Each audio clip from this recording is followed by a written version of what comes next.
Makanya dulu bapak saya ngajarin saya istiqomah ya apik ya. Tapi kadang-kadang nak keterusan itu istiqomah ngangkangi orang dia tidak punya kesempatan. Misalnya ada imam masjid imami terus sampai tua sampai mau mati. Itu istiqomah apa tidak memberi peluang yang lain? Tidak jawab saja. Jadi itu manusia. Jadi pas baik saja buruk. Apalagi pas buruk. Kayak saya gini di sini ngajar baik, tapi saya ada tidak sopannya harus di atas. Padahal banyak orang sepuh, ada Pak On, ada beberapa yang kan terpaksa nggak sopan. Tapi sama yang nyuruh, berarti sama yang dosa. Kemarin-kemarin saya minta di bawah supaya ganjaran saya utuh. Ini gara-gara begini ganjaran saya ini agak terkredit terdebat itu karena. Assalamualaikum warahmatullahi wabarakatuh. Bismillahirrahmanirrahim. Nahmaduka ya ghafuru ya syakuru masalli wa sallim barik ala sayyidina maulana Muhammadin wa ala alihi wa sahbihi aswa'in nama ba'du. Kula niki cerita ibadah sing ringan-ringan mawon. Tapi dadekno mlebu swarga. Terus kula badhe cerita siji mazhab Hasan Sadili. Terus Hasan Sadili niku tarekah sing dianut Gus Wafi. Kula nggih beberapa kali dapat ijazah saking Mbah Mun saking bapak kula. Di antaranipun nggih pesen teng Gus Wafi, sebagian lewat kula ziarah teng Baruzak sih. Baruzak Termas. Abdul Hasan Asadili itu nate pas teng dalem ditamoni pemuda. Pemuda niku ngrudu. Di kampung kami banyak maksiat, di kampung kami banyak kesalahan. Niku sepundi? Jaga Abdul Hasan Asadili niku ringan. Sing jelas mboten sragen. Contohnya mboten sragen. Sakjane nggih persis, tapi umum zaman niku dereng ngeten sragen. Kok tenggen kula kathah maksiat ngeten-ngeten. Jawabe Abdul Hasan Asadili enteng ngoten. Man ahabba alla yu'sawaha fi ardi alla yu'sawahu fi ardi faqad ahabba alla tadhharu maghfiratu wa alla tadhharu syafa'atuhu sallallahu alaihi wasallam. Dadi wong bayangno donya ora ana salah iku padha karo ora kepengin roh ghafure Allah Subhanahu wa taala. Mulane mazhab Sadili paling bandel, ngurusi wong bandel paling bandel ya mazhab Sadili. Ngger kiai Sadili iku ora umate macam-macam. Mulane teng Indonesia niku kepenak, sing keturunan putih seneng Nabi, sing ireng nggih seneng Nabi, sing ra keturunan nggih seneng Nabi. Mulane setan niku bingung. Nyangkane sing seneng Nabi keturunan putih tok, sing seneng keturunan ireng ya seneng Nabi, sing ra keturunan ya seneng Nabi. Sing lakenan ya seneng Nabi. Jadi kelompok itu kathah sangat. Ini penting kalau aturaken mergi mazhab Sadili niku pancen dados pembanding mazhab Said Abdul Al-Haddad. Mazhab Abdul Hasan Asadili ini yang paling masyhur diriwayataken dening Shahibul Hikam. Mergi Ibnu Athaillah As-Sakandari muridé Abdul Abbas Al-Mursi, Abdul Abbas Al-Mursi muridé Abdul Hasan sinten Asyadili. Niku mazhab ingkang bener-bener jadi pembanding. Mergi teng bab husnudzon niku beliau itu pakar. Orang itu bisa yarjuwa hawal yaumil akhir. Orang itu benar-benar dibikin nyaman mbek Allah mbek Rasul. Misalnya ngeten, sampean sowan Allah iku kudu arep-arep disangoni. Kena arep disangoni berarti nganggep Allah iku medhit. Mulane tomak niku penting. Tapi mbek pangeran aja mbek wong, tapi mbek pangeran mbek. Dados limangka yarjuwa hawal yaumil akhir. Riyen niku zaman kula alit. Niku anggere ana santri lunga iku sangu sak umbalan. Mergo yakin kiai iku nyangoni. Lho diyakini nyangoni ku keren, berarti diyakini lomo. Lha kok yakin mlebu neraka, berarti nganggep Allah gak Rahman Rahim. Mulane yakin mlebu napa? Swarga. Mau modal urun maulid sak dirham ora urun malah entuk. Terus niki wis rontok-rontok salah tapi muga-muga disepuro pangeran. Nggih wau. Nek sampean bener niku sifat ghafuri Allah nganggur, nggih. Kerhane efektif ana sing salah. Mulane wonten cerita wonten tiyang teng multazam donga ya Allah kula paringi mboten nate salah. Iku jawabe pangeran fa'ina adhu ghufra. Wong ora tau salah sifat ghafur iku nganggur. Niki cerita sing sampean aja niru kula. Niki cerita ilmu. Niku mazhab Abdul Hasan apa? Asyadili. Benten mazhab Said Abdul Al-Haddad itu jalure khauf. Dadi dosa gede apa cilik? Ora ana gede ora ana cilik. Aja delok sing mbok dosani, aja delok dosane tapi delok sing mbok dosani iku sapa. Misale Gus Wafi ngutus santri teng mriki, "Cung, tukokno rokok." Rokok itu barang makruh misal. Mestinya kan santri oleh bantah, niki kiai ku piye to barang makruh kok kon nuku. Tapi masalah itu arah dituruti ya gelo tenan. Jadi aja delok kongkonane itu penting ra penting, tapi mukhalafah itu sababul fir. Misalnya kados kula niki teng mrikan wonten botol minuman. Cung pindah rene itu kan barang sepele. Terus sampean takok urgensinya apa ya harus dipindah. Iku santri mangkelno to. Ya dipindah wae pokoke penting nu. Menurut itu cara pandang Said Abdul Al-Haddad. Ki aja geman bantah pangeran senajan to perintahe sepele. Piye-piye mukhalafah ngono iku jenenge nentang. Nek cara pulasan saja nggih boten barang gedhe mbek cilik kudu ono bedane. Wong ana kabair ana sawair. Mosok WA janda beda mbek goncekno ya kudu beda. Wong WA tok kok padha mbek napa? Goncekno ya kudu beda, kudu ana sawair, kudu ana napa? Kabair. Tapi cara Said Abdul Haddad boten delok sing mbok maksiati ku sapa. Sehingga khazanah kita niki penuh dengan ilmu. Lantas wonten bab ijtihad. Ijtihad niku ruangannya luas sekali. Ya kula bolak-balik nyontokno. Kula sakniki kan jare wong akeh kiai gedhe. Jare wong akeh kula niku kiai gedhe. Nek diundang manakipan tangga yo bingung. Ora teko sawane kiai gedhe sombong diundang wong cilik ora teko. Teko iku mahjubno kiai sing ora tau pahayu. Gue bingung. Nyatane kula ora teko nggih do matur nuwun Gus. Athok kula mboten lakon. Nah kula teko kan mesti ordere teng kula mboten.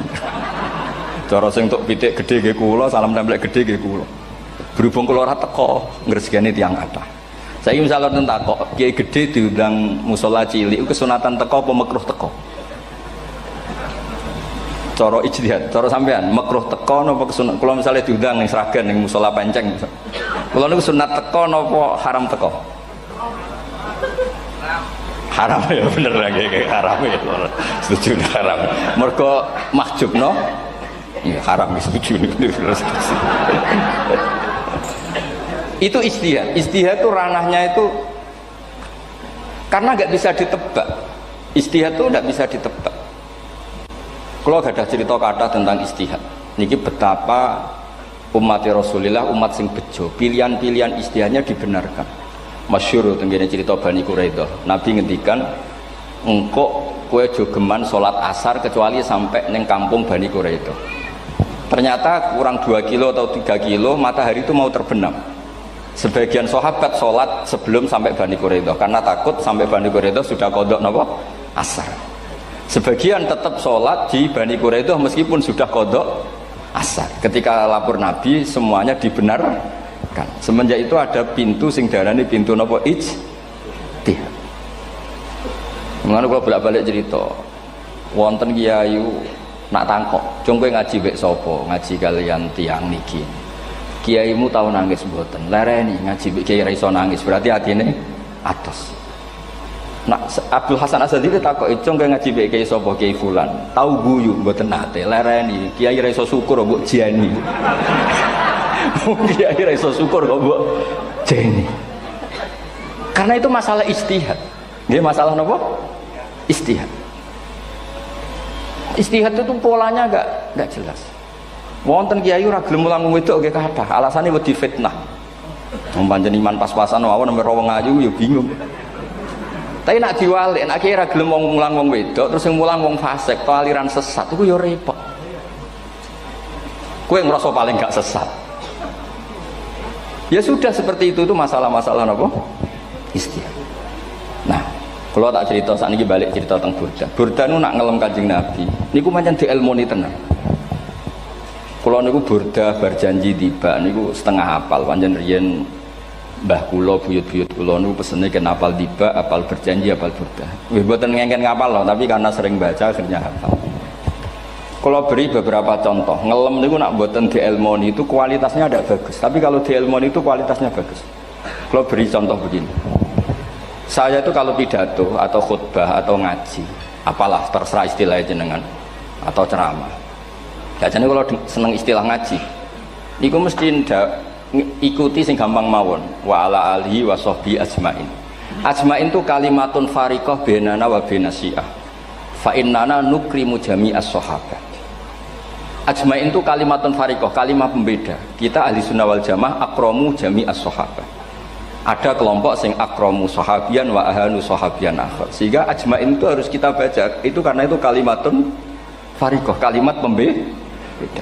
Kata-katanya hanya ajmain. Begitu juga berjanji itu nak ngelem Nabi niku wa ba'du fa'aqul wa Muhammad bin Abdullah bin Abdul Muttalib wasmu Syaibatul Hamdi Humidat Hisaluhu Saniyah. Karena ketika Rasulullah memaklumatkan jadi Nabi itu problemnya itu nasabnya siapa? Orang-orang yang di Palestina, di Israel, di Yordan, di Syam kalau dulu itu alamatnya Nabi itu harus turunan Ibrahim. Ibrahim sementara orang Syam menurut pengetahuan orang-orang Yahudi Syam. Maka saya berjanji menunjukkan dulu kalau nasabnya Muhammad tuh ini. Terus sampai warafuhu ilal khalili Ibrahim, terus ila dzabih Ismail nisbatuhu wa muntama. Terus setelah itu terus beliau ngendikan wa adnanu bila raibin inda dzabil ulumin sabiyah ila dzabih Ismail nisbatuhu wa muntama. Terus ketika berjanji di Karang itu sudah ada faham-faham yang seakan-akan babahnya Nabi itu ada masalah. Terus beliau ngendikan, ini Syaibatul Hamdi, Sayyid Abdul Muttalib itu orang yang ketika buka Ka'bah, buka Zam-Zam, saurip-uripnya muji pengiran. Terus banyak lagi wasumi'a fi sulbihin Nabi sallallahu alaihi wasallam dzakarallaha ta'ala walab. Mbah yang ini bahkan dengar ketika Nabi masih di punggungnya membaca tasbih. Terus sampai fa'azim bihi min ikdin ta'allaqat kawakibud durriyah wa kaifala wa sayyidul akramu sallallahu alaihi wasallam wasitatuhumun tak. Nabi itu orang suci, makanya harus lewat rahim yang suci, harus lewat bapak yang suci, mbah yang suci, sampai ila khalilir rahman Ibrahim alaihis salam. Makanya terus dinagumkan nasabun tahsibul ula bikhulau, terus tarokus sifaha falam yusibum aruhu min adami wa ila abihi wa ummihi. Karena kabeh sonal ismihi, semuanya itu untuk menjaga asmane Nabi Muhammad sallallahu alaihi wasallam. Kemudian Burda membentuk itu dalam bentuk nadzuman. Misalnya beliau ngendikan Rasulullah itu mutiara. Jadi ketika dakwah berpola ya baik, ketika tidak berpola juga baik. Beliau cara muji Nabi faddurru yazdadu husnan wa huwa muntazimun. Namanya mutiara ketika diuntai pasti sangat indah. Tapi terus-terusannya itu wale sayang kusu qadran ghairu muntazimi. Tapi namanya mutiara, mbok berserakan pun tetap indah. Jadi unik. Berarti ketika beliau uji, Nabi dakwah tertib pernah. Sholat tuh harus begini, harus begini, harus begini. Beliau sholatnya tuh makninah tertib. Tapi Nabi pernah sholat gak tertib. Duhur tuh 2 rakaat. Mana anak kiai rodok lalinan itu ya anak sana tuh. Duhur itu 2 rakaat. Tapi barokahnya Nabi duhur 2 rakaat diketahui cara sholat kalau salah itu gimana. Umpama Nabi sholatnya bener terus, itu akan kesulitan kita solusinya ketika ngalamin apa? Kesalahan. Makanya Nabi ngendikan ma kuntu ansa walakin unas sali as-sunnah. Aku mestine ra tau lali, tapi didesain lali biar bisa jadi sunnah. Wonten tiyang salate suwi maca surat Baqarah. Wonten tiyang badhe njupuk wedhuse lah cara Indonesia. Bareng kesuwen piyambake mufaraqah. Walhasil Mu'ad matur Nabi, ini munafik di tengah-tengah sholat kok mufaraqah. Si penggembala unta ini juga ngeklaim, ya Rasulullah imam kita tidak benar, sholatnya kesuwen. Pikirannya wong ora bela imame. Ternyata Nabi gak belok sing ngangon. Afattanun anta ya Mu'ad. Wong imame wong seragen surat Baqarah. Wis pokoke kulo wae. Jadi Islam itu segampang itu, semudah itu. Sehingga wonten tiyang niku isane maca kulhu, rakaat ula nggih kulhu, saniyah nggih kulhu, pokoke kulhu. Sampai sok makmume ku mangkel. Waduh, si imam iki gak keren, mosok main apa? Kulhu.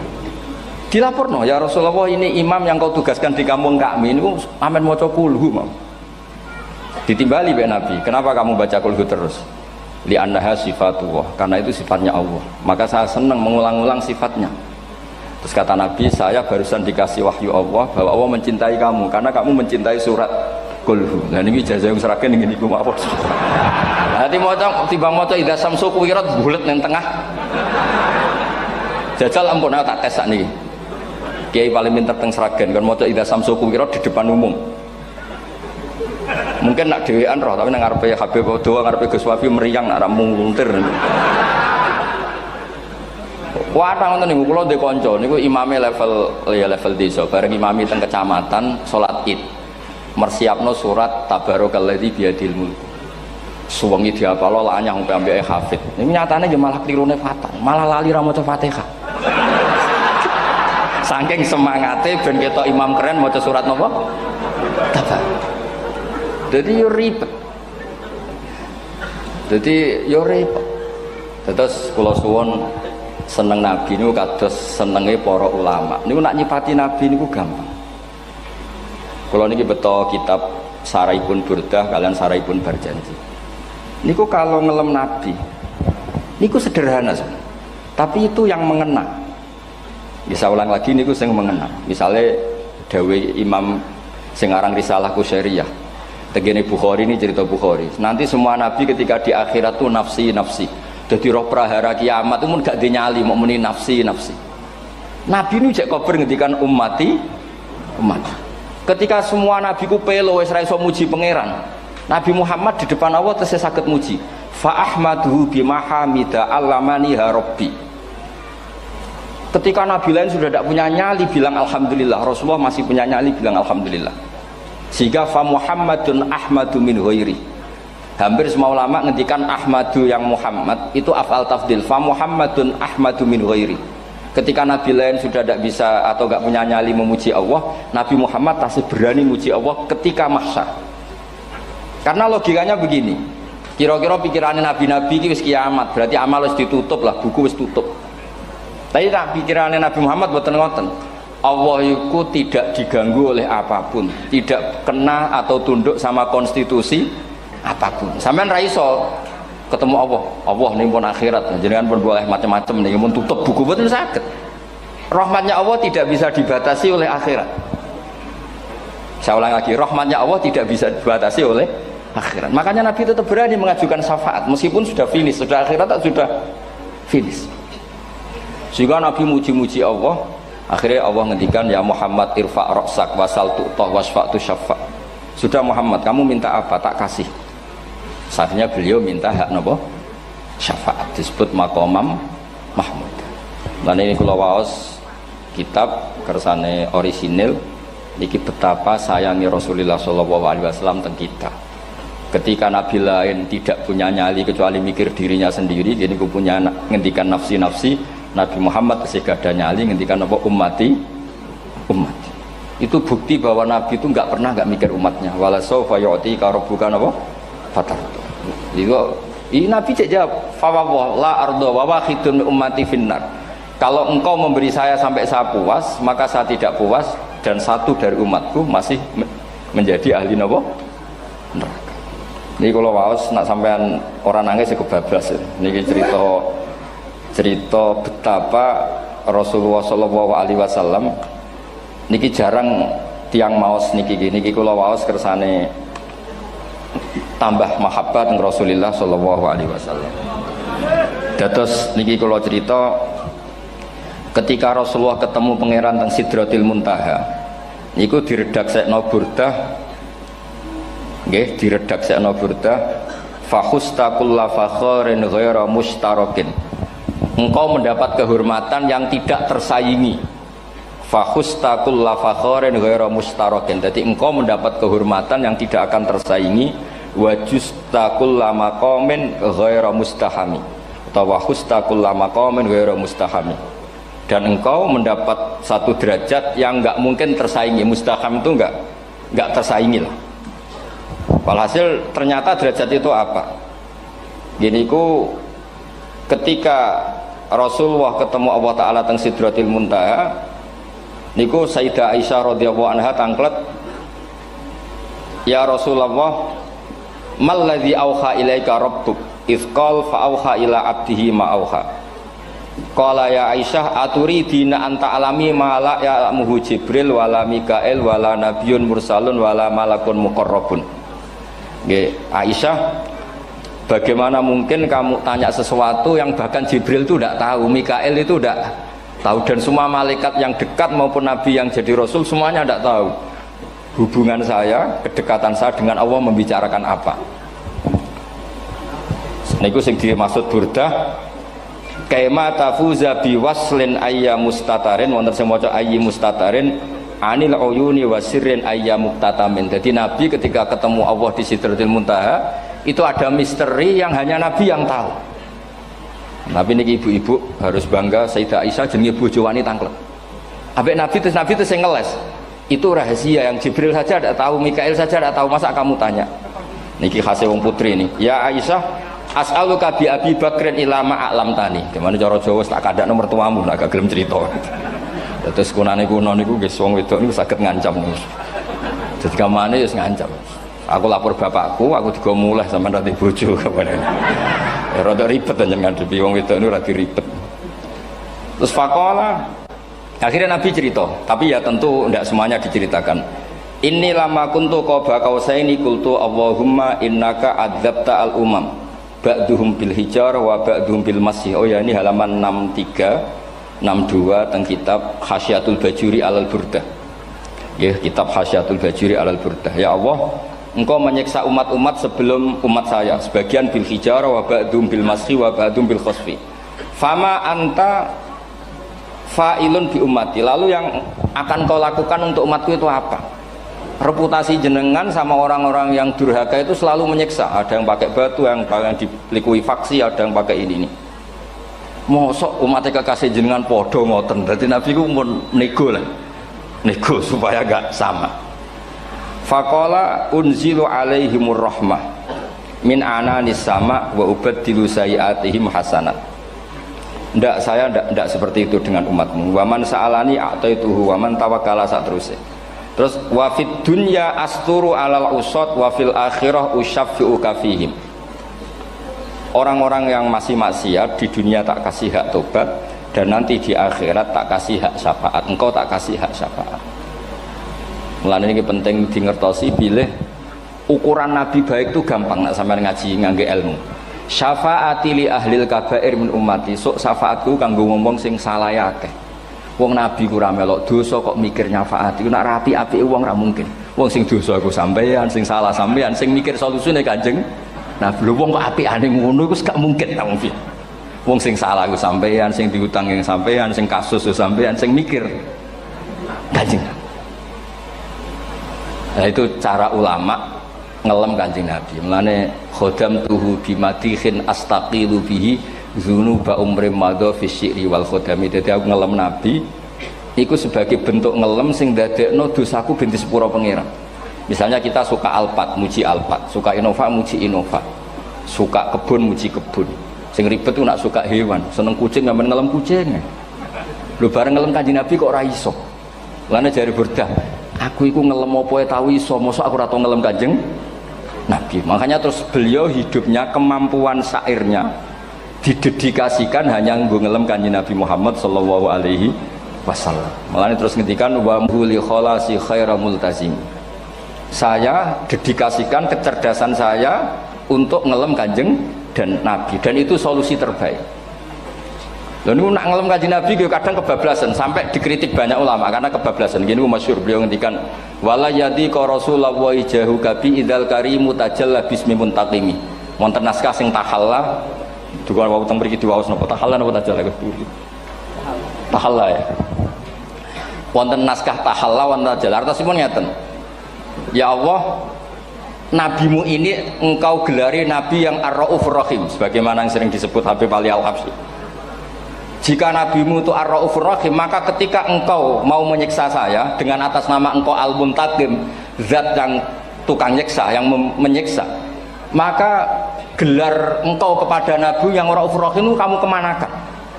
Jenengan kudu konsisten, terus kadung ngarani nabi ini jenengan raufur rahim. Maka sifat jenengan yang muntaqim jangan pakai dulu, karena saya ini umatnya nabi yang kamu beri gelar raufur rahim. Paham tak jenengan? Maksudnya ya aja sida nyiksa wong kadung mbok arani raufur rahim. Dadi wala yadi ka Rasulullah jahu kabi idzal karimu tajalla tatahalla bismimun takim. Terus sing aran Burdah jenenge Muhammad. Allah kadung janji wong sing jenenge Muhammad ora bakal disiksa. Sebetulnya maknanya ya Muhammad Sayyidul Anbiya nih. Tapi ketika ono panggilan Muhammad ke depan, Muhammad gak boleh disiksa. Jeneng kula nggih Muhammad. Terus Burdah nu saking yakinnya ngendikan fa inna li zimmatan minhu bi tasmiyati Muhammadan wa huwa afal khalqi bi zimman. Gusti jenengan kudu eling nami kula niku Muhammad. Wong sing jenenge Muhammad itu ora oleh disiksa.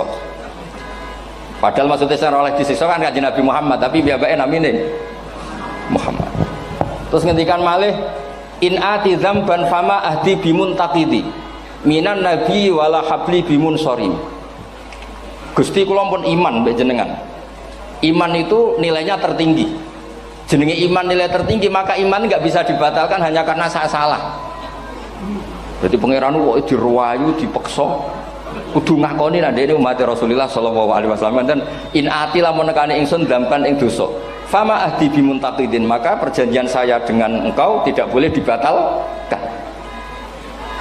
Itu termasuk hebatnya umat Rasulullah sallallahu alaihi wasallam. Apapun salahnya niku tetap diakoni umat Rasulullah sallallahu alaihi wasallam. Mergo termasuk kelebihan Nabi niku gadah hak napa? Syafaat. Nggih eling-eling termasuk kelebihan Nabi niku gadah hak napa? Syafaat. Meskipun kita tetap khawatir jenenge dosa nggih istighfar, tapi aja dadi putus asa mergo napa in anti dzamban fama ahdi bimuntaqidi minan nabiyyi wala habli bimun sorim. Terus niku cerita-cerita madhe ulama teng Rasulullah sallallahu alaihi wasallam. Mereka milih kata-kata sing wong apik eling terus. Nggih eling terus. Wau kados wau fadurru yasdadu husnan wa wa muntazimu wa laisa yang kusukotron heramun.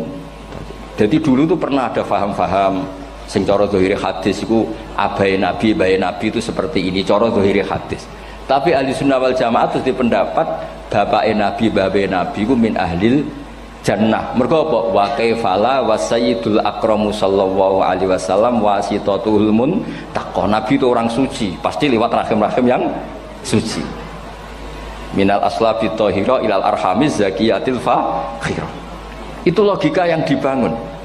Sehingga terus mantep barokah wau mau dibak mau berjanji kiyakan wong Islam an-nabi min abihi wa ila jaddi jaddi sampai Adam niku kabeh tarokus sifaha falam yusibhum aruhu min adami wa ila abihi wa ummi. Begitu juga masalah iman.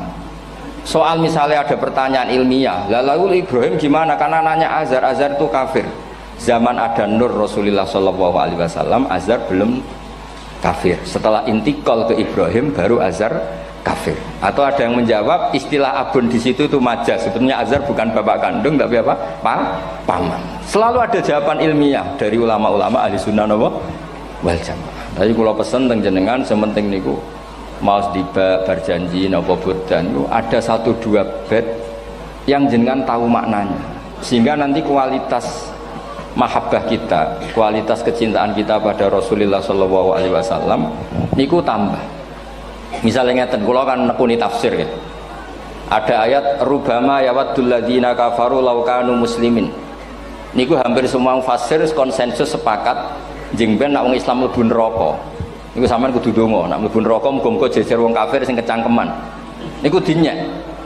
Jarene iman nekani mau oleh jutene neraka padha wae aku. Apa meneh misalnya sampean hafal Quran jejer wong sing hafal jare kapit kok ora mlebu napa neraka. Kudu ana sing ngenyek. Mergo Allah nu tersinggung sakwise ana wong sing napa ngenyek. Akhirnya Allah tersinggung. Niku sing diceritakno tiba. Wa izzati wa jalali la ja'altu man akhlasa li bisyahadati kaman kadzdzaba bi. Adkhiluhumul jannata bi rahmati. Ora iso wong dekne tauhid apapun salahe wong dekne ndek tauhid, ora ngarah dadi ahli neraka selawase kaya wong kafir. La ja'altu ora bakal gawe sapa ingsun man akhlasa li bisyahadah, orang yang tauhidnya benar kamang kadzdzaba bi, sebagaimana orang yang tidak bertauhid sama saya. Adkhiluhumul jannata bi rahmat. Padahal Allah dilapuri malaikat, malaikatnya kira diprovokatif. Malaikatnya lapure wajadnahum asrafu ala anfusihim wa wajadna amalahum minadz-dzunubi ka'amsalil jibal. Jare pangeran wis timbang seputi Gusti, wanane salah tok. Reputasine salah tok. Ghairu annahum yasyaduna alla ilaha illallah wa anna muhammadar. Niku jawabe pangeran wa izzati wa jalali la ja'altu man akhlasoli kaman kadzdzaba bi adkhiluhumul jannata bi rahmati. Nah, lafat-lafat seperti ini kita akan punya harapan ketika ndelok umat sing carane iman tesih blepotan, carane salat cek blepotan, carane zakat cek blepotan. Kita selalu punya harapan. Barokahnya iman, barokahnya mahabbah ning Rasulullah sallallahu alaihi wasallam, mereka tambah hari tambah baik. Jangan beragama yang tidak punya harapan, karena agama ini bagi yang punya harapan. Dimangka yarjuwa wal yaumal akhir, bukan yang tidak punya harapan. Wong Kanjeng Nabi sekaruan nabi orang terbaik dilarani wong Taif, disiksa wong Mekah. Niku malaikat usul kula siksane ya Rasulullah karena mereka menghina kekasih Allah. Mereka ada iman. Nabi masih punya harapan. Mungkin mereka ada iman. Tapi asawah ayyukhrija bal arju ayyukhrija wa min aslabihim may ya'budu wa la yusyriku bihi syai'an. Anak bapak orang iman, aku cek di harapan anak putune iman. Dan sedekah Rasulullah sallallahu alaihi wasallam. Saniki kata bapak era poso, anake melok TPQ, bareng poso njuk gendong, akhirnya bapak izin melok poso. Bapake maca Quran ra tau. Bapake nekani wisuda anake hafid. Mana bapake ora kena dibentuk, ya arep-arep napa? Anake. Nah anake ora kena dibentuk ya arep-arep putune nganti Imam Mahdi turun nang ngoten mawon. Pokoke agama niki limangka nayarjuha wal yaumal akhir. Terus kula suwun napa? Madzhab Abdul Hasan Asyadzali. Nggih pancen madzhab niku kathah, tapi kula suwun agama teng zaman akhir dawuh Mbah Mun kudu kathah rojae. Nggih mergi walladzina amanu asyaddu hubbal lillah. Dawuh Imam Ghazali ar-roja yuqaddam alal khauf. Mergo roja dadekno mahabbah. Orang yang punya harapan itu lebih mudah mahabbah. Dan hubungan kita dengan Allah itu hubungan mahabbah. Ini ku walladzina amanu asyaddu hubbal lillah. Saman roh anake wakal kok hubungane putus asa mesti maksudno. Nek hubungane iso wae saiki nakal so ben gak. Iso wae saiki goblok so ben gak. Senajan to so ben ra terbukti lah, penting hidup itu ada harapan.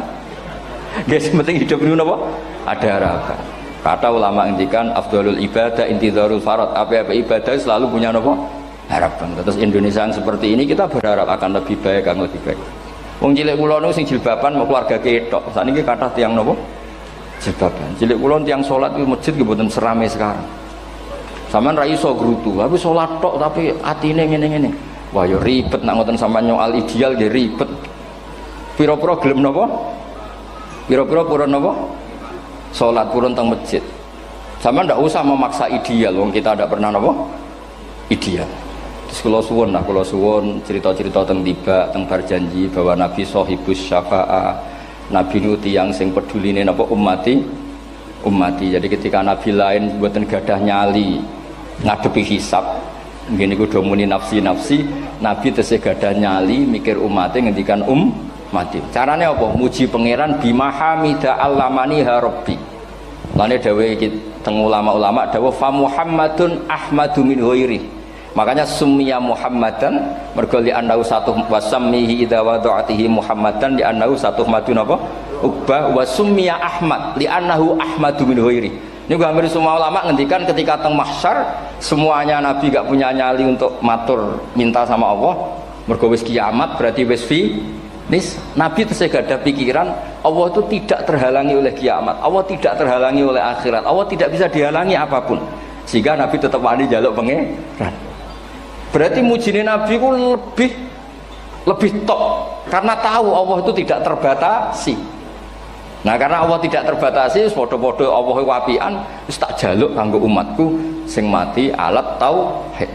Berhubung Nabi ngoten terus Allah ngendikan ya Muhammad irfa ra'sak napa wasal tu'tah wasfa tusaffa. Muhammad kepala kamu angkat, kamu minta apa saya turutin. Terus Nabi minta hak napa syafaat. Seseorang bertobat. Dulu umatnya Nabi Musa ada yang menyembah anak sapi, ijel itu, harus tobat. Itu tobatnya ekstrim betul. Kalau tobat sekarang kan cukup istighfar sama istighosah. Kalau dulu enggak, liyak tulal bari umingkum al mujrima, yang terbebas dari dosa menyembah anak sapi, membunuh yang terlibat atau pernah menyembah anak sapi.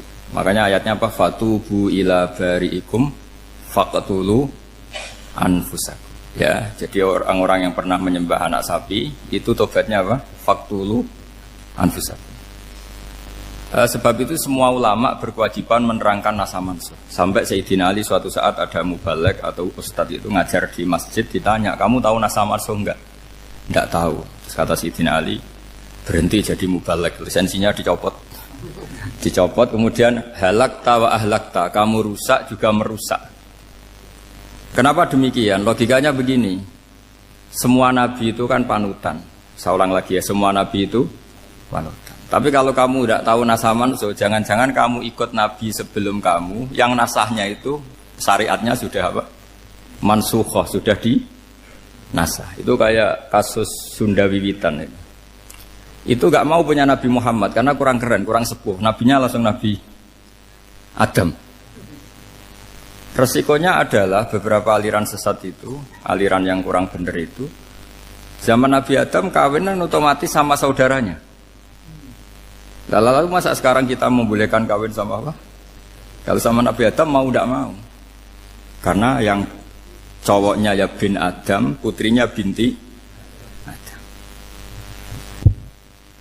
Lalu Allah bikin satu sunnah yang suami istri itu harus beda, yaitu satu kandungan itu melahirkan satu pasang. Dan mulai dulu memang pasangannya orang jelek itu orang cantik. Makanya agak sial itu yang perempuan-perempuan itu. Memang mulai dulu gitu. Kalau cantik itu kesunatannya dapat jelek gitu. Nanti sama-sama masuk surga. Karena yang cowoknya ibadahnya syukur, yang ceweknya sabar gitu. Itu nanti sama-sama. Nah kebetulan si Qabil itu ganteng sekali Qabil.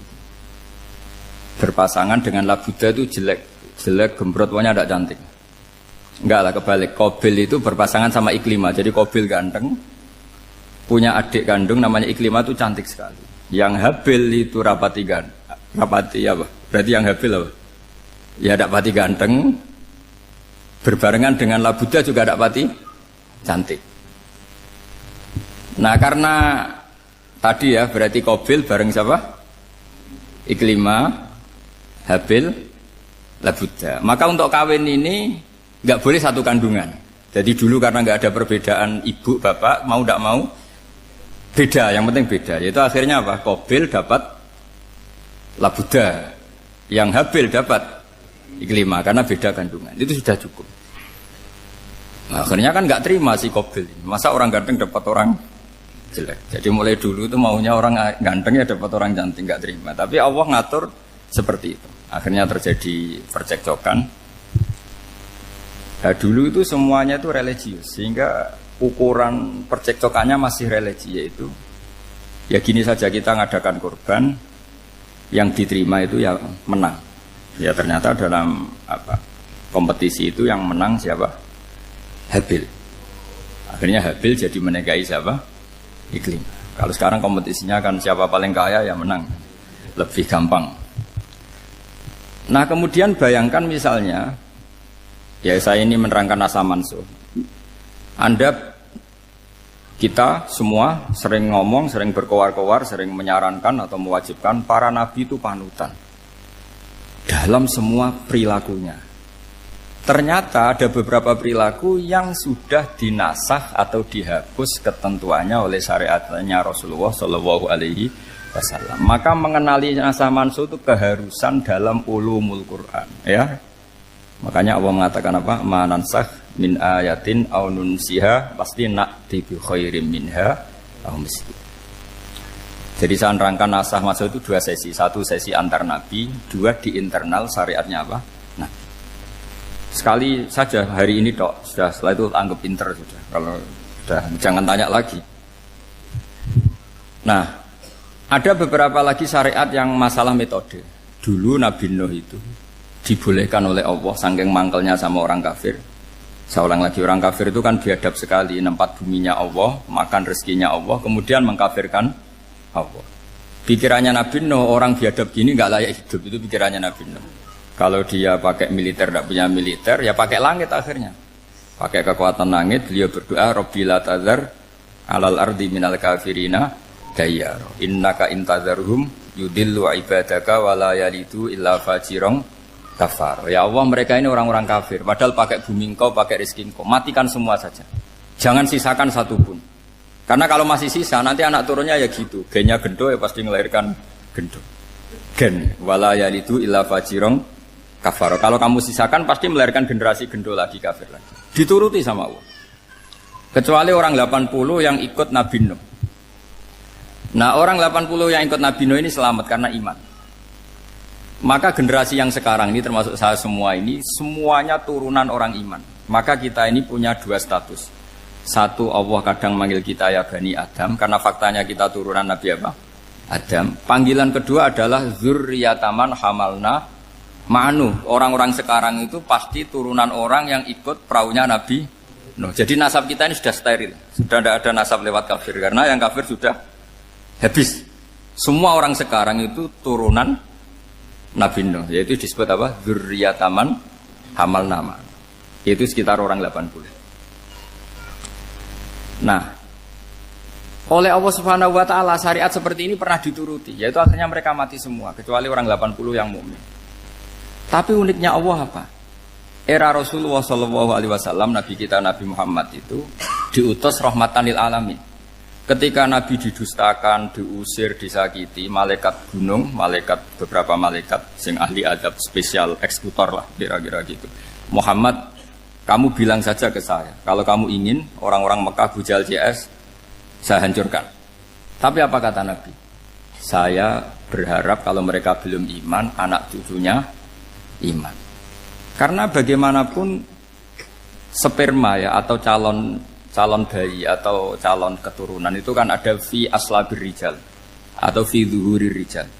Jadi kalau dalam ilmu agama itu gen manusia itu disimpan di zuhurir rijal di punggung lelaki, nanti dipindah ke arhamin nisa. Logikanya gini, ini dengerin ya. Logikanya gini, misalnya Abu Jahal itu di situ ada orang namanya Ikrimah, itu anaknya Abu Jahal, itu orang mukmin. Akhirnya ya jadi orang alim. Abu Lahab itu di rahimnya di punggungnya ada perempuan namanya Darroh, akhirnya juga orang mukminah. Saya berikan contoh. Khalid bin Walid itu anaknya Walid. Walid itu musuh besarnya Rasulullah, tapi di punggungnya ada orang bernama Khalid. Ini dengerin. Nah di punggung ini kira-kira Allah sudah tahu apa belum? Jawabannya sudah tahu. Artinya kalau ini mati atau kamu bunuh, kamu sebenarnya nggak bunuh orang kafir saja, bunuh calon orang mukmin yang sekarang masih bersemayam di punggungnya orang-orang kafir. Jadi bisa saja orang yang sedang kafir itu ada sekian calon generasi yang suatu saat mukmin.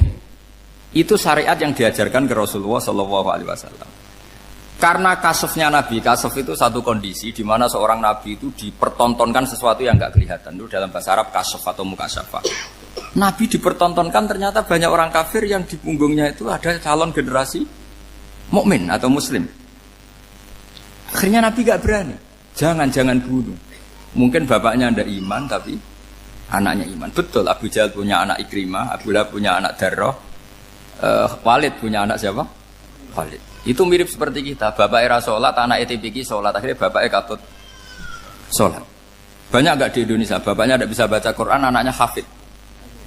Nah itu kalau bapaknya kamu habis, tidak ada yang meselin. Makanya biarkan hidup saja. Nah, artinya gini, andaikan tidak ada ulama yang menerangkan nasa mansuh, dikira syariat Nabi Nuh itu abadan mu'abbadat, selamanya lama. Sehingga main teror sama orang kafir sah berdasar Nabi Nuh, padahal kita sudah ganti Nabi, yaitu syariatnya Rasulullah Shallallahu Alaihi Wasallam. Masyhur itu ketika Nabi ngendikan, saya tidak minta mereka dihukum, tapi ya Allah saya minta Allah mahdi qaumi fa innahum layak lamun. Mereka kafir itu karena tidak tahu. Sehingga ada periode. Loh kalau perang itu beda, perang itu konteksnya duel, itu tidak harus sama Abu Jahal, Abu Lahab. Ada penjahat mau bunuh kamu wajib perang enggak? Wajib. Penjahatnya meskipun muslim apa harus kafir? Meskipun muslim. Maka kata ulama fikih sebetulnya perang duel itu bukan syariat muslim sama kafir tok. Masih muslim sama muslim, misalnya ada orang mau merkosa istri kamu, terus dia pamit gini, saya muslim loh, beri hak loh. Nggak bisa. Saya penjahat loh, muslim, jadi kamu nggak boleh merangin saya, ngelawan saya kan muslim. Nggak bisa, tetap harus dilawan. Makanya kata ulama-ulama fikih, pertarungan sama musuh itu tidak harus sama orang kafir. Orang muslim pun yang mengganggu kehormatan kita, misalnya mau merkosa istri Anda, itu harus dilawan. Makanya Nabi ngendikan mangkutila duna mali fahuwa syahid, mangkutila duna harimi fahuwa syahid. Orang yang mati karena membela kehormatan keluarganya atau hartanya, maka dia mati syahid. Dan penjahat yang mati ini muhaddarun damu, diabaikan sehingga enggak kena kisos, pembunuhnya enggak kena. Misalnya ada penjahat mau bunuh kamu duel menang. Kamu nggak kena kisos karena ini muhaddarun damu, diabaikan kehormatannya. Padahal dia muslim, apa? Muslim. Ini perlu. Jadi Jadi ini memang ngaji ini agak jelimet tapi gampang. Kan kalau paham nggak paham selesai, jadi yang nggak baca selesai itu. Sehingga kalau nggak ada nasa mansuh, maka orang selalu berpikir, pokoknya yang penting ikut Nabi. Nah itu bahayanya kalau Anda tidak tahu detail, jangan-jangan syariat yang kamu ikuti itu syariat yang sudah berstatus mansukhoh, telah dicabut. Dan itu banyak. Makanya kata Sayyidina Ali ketika ada orang ngajar gak tahu nasa mansuh, halakta wa ahlakta, kamu rusak dan merusak orang lain. Seperti tadi pernah ada kawin itu satu turunan, yaitu era Nabi Adam. Masa kita sekarang kawin sama satu turunan, kan gak mungkin. Ya kan, pernah ada membumi hanguskan orang kafir, yaitu syariatnya Nabi Nuh, itu dihapus oleh syariatnya Nabi Ibrahim dulu. Yaitu Nabi Ibrahim menghentikan apa? Faman tabi'ani fa innahu minni wa man asani fa innaka ghafurur rahim. Ya, kalau orang ikut saya ya Allah ya pasti golongan saya. Kalau yang masih maksiat, masih balelo, saya berharap engkau ampuni. Akhirnya banyak orang kafir tobat. Coba era Rasulullah itu semua orang kafir Mekah itu kafir. Nabi belum wafat. Itu sudah ada 114.000 mukmin semua. Jadi Nabi menangi mayoritas orang menjadi mukmin dari mayoritas kafir. Yaitu disebut wara'aitan nasa yadkhuluna fi dinillahi afwaja. Andai kan Nabi Muhammad pakai syariatnya Nabi Nuh, bisa enggak mengislamkan orang sebanyak itu? Enggak bisa kan? Maka ini penting mengenali nasah mansuh. Jadi periode cara wong Jawa maksud no tuntas, Robila Tadar itu, pasot tuntas itu, menghabisi itu habis di periode Nabi siapa? Nuh. Syariat itu sudah enggak dipakai lagi, yang dipakai apa? Faman tabi'ani fa innahu minni wa man asani fa innaka ghafurur rahim. Lah Nabi Muhammad ini nabi yang kena khitab anit tabi' millata Ibrahim hanifah. Jadi masternya Nabi Muhammad itu mentornya Nabi Ibrahim. Sehingga syariatnya ya faman tabi'ani fa innahu minni wa man asani fa innaka ghafurur rahim. Tidak syariat Rabbila tadar alal ardi minal kafirina daya. Jelas ya, jadi mengenali nasa mansuh itu penting sekali. Karena kalau tidak, Anda halakta wa ahlakta, kamu merusak diri kamu sendiri, juga merusak orang lain. Karena menfatwakan hukum yang sebetulnya sudah berstatus mansuh, hanya berdasar, itu kan syariatnya Nabi-Nabi dulu. Syariat yang apa? Syariat yang nggak pernah terhapus hanya satu, usuluddin, yaitu tauhid, itu sama. Tapi kalau syariat itu beda-beda, atau furu'iyah itu beda-beda. Yaitu tadi saya beri contoh, era Nabi dulu kalau ada pakaian najis dipotong, dibuang. Era Nabi Muhammad dicuci. Orang kafir dihabisi oleh langit. Era Nabi Muhammad nggak boleh, bahkan didoakan Allahumma hdi qaumi fa innahum la ya'lamun. Di Qur'annya apa? Wa in ahadum minal musyrikin astajaraka fa'jirhu hatta yasma'a kalam Allah summa ablihu makmana. Jadi kalau ada orang kafir nggak boleh main dihabisin, mereka beri peluang untuk mengkaji kitabullah hatta yasma'a kalam Allah. Kalau mereka sudah berpeluang ngaji, harus summa ablihu makmana, harus dijamin keamanan. Ya, karena apa? Dzalika bi annahum qaumul la ya'lamun. Bagaimanapun mereka memang karena tidak tahu. Nah, kenapa tidak tahu? Enggak. Karena tadi mereka tertutup oleh kultur yang beratus-ratus tahun. Mbah-mbahnya mereka menyembah batu, menyembah berhala. Ya taunya itu ya Tuhan.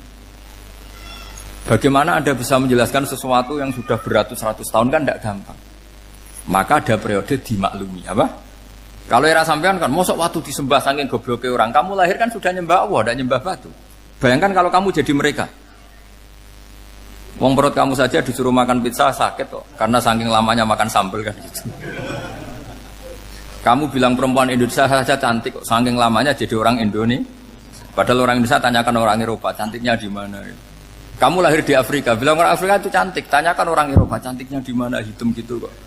Jadi orang itu pasti terkooptasi oleh sekelilingnya. Orang Afrika akan bilang wanita Afrika itu cantik. Coba tanyakan orang Eropa, cantik apa enggak? Belas. Orang Eropa yang kulitnya gitu kata orang Eropa indah, kata sampean. Koyok anaknya kebo katanya kuda jadi. Jadi orang itu akan terkooptasi oleh sekelilingnya. Bayangkan kalau semua orang nyembah berhala terus kamu tidak, alasan kamu apa? Kan menentang mayoritas. Dan itu berat. Maka dimaklumi oleh Allah, dzalika bi annahum qaumul la ya'lamun fi manah panyeruar. Nah, pemakluman ini yang mulai sekarang terkikis. Orang main pukul saja enggak mau ngaji. nggak mau ngaji Quran secara kafah. Jadi fatwanya Islam kafah, tapi ngajinya Quran tidak kafah. Ngambil 1-2 potongan ayat dipakai dalil. Jadi Islamnya inginnya kafah, tapi ngajinya Quran tidak. Kalau kafah ya hafal 30 juz itu. Kalau mau kafah ya hafal berapa? 30 juz. Makanya saya sering dinasihati orang karena belum tahu saya ini hafal Quran. Bapak harusnya Islam itu kafah. Kata saya ya dimulai dari konsep Islam itu kafah dulu, apa ya hafal Quran secara kafah. Jadi ini penting saya utarakan. Bahaya sekali orang mengenali Islam tanpa mengenali nasah mansukh. Karena beberapa syariat Nabi sebelum kita itu berstatus mansukh. Terus contoh berikutnya, ini nasah mansukh antar Nabi apa khusus internal Nabi? Antar Nabi aja gak selesai nih sampai subuh aja gak selesai. Contoh yang paling keren, mungkin cowok semua senang. Nabi Dawud dulu istrinya berapa? 99. Nah itu kalau masih halal itu kan berarti jenengan tuh punya istri berapa? Wah itu kan ngeri betul. Punya satu aja repotnya gitu, apalagi berapa? Punya 99. Terus kamu bilang gini, ini kan syariatnya Nabi Dawud, Nabi kan bisa diikuti. Pernah ada periode di mana seperti itu boleh. Jadi makanya mau tidak mau ngenali nasah mansukh itu harus. Kalau enggak ya kamu masih berkeyakinan boleh beristri berapa? Nah ini penting saya utarakan. Makanya Sayyidina Ali itu kalau ngetes calon mubaligh, kira-kira kalau Kemenak dulu inginnya apa? Sertifikasi apa? Mubaligh. Itu tanyanya gitu. Ta'rifun an-nassa wal mansukh, kamu apa tahu nasah mansukh? La. Jawabnya Sayyidina Ali, halak tahu ahlak tahu, kamu orang yang rusak. Karena tadi takutnya ada syariat yang sudah mansukh dipakai. Itu tadi misalnya kita ini tidak umatnya Nabi Nuh, tapi pakai syarat Robbila tadar alal ardi minal kafirina. Terus ketiga begini, misteri manusia itu. Dan ini kita tidak pernah tahu sampai kiamat, tapi ini ilmu harus kita diskusikan. Misalnya saya ini namanya Bahauddin. Saya sekarang hidup sampai 2019 sekarang. Kan hanya Allah yang tahu berapa turunan saya sampai kiamat dan statusnya kayak apa. Donald Trump juga gitu. Donald Trump itu sekarang kafir, tapi kita tidak pernah tahu nanti turunan keberapa ada yang Muslim.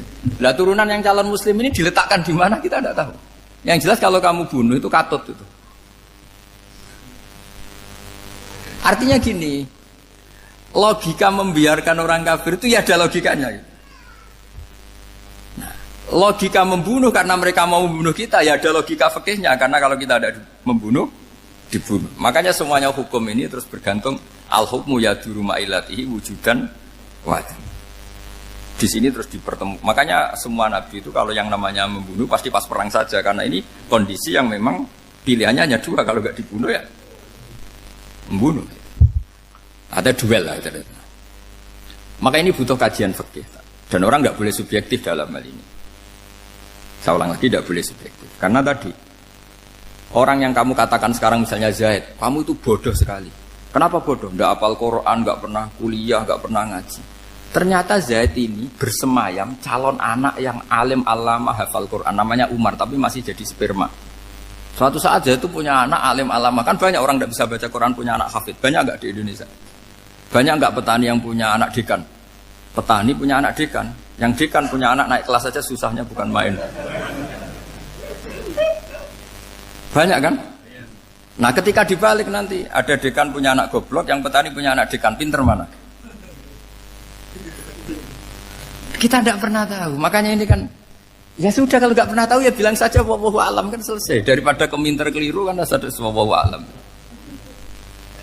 Makanya cerita favorit guru saya, Kiai Haji Maimun Zubair itu punya apa namanya Kiai Zubair. Itu cerita favoritnya itu ada santri namanya Soleh. Soleh itu alim alam. Orang Madura itu cara berpikir kan kalau kiai saja alim seperti itu, apalagi bapaknya.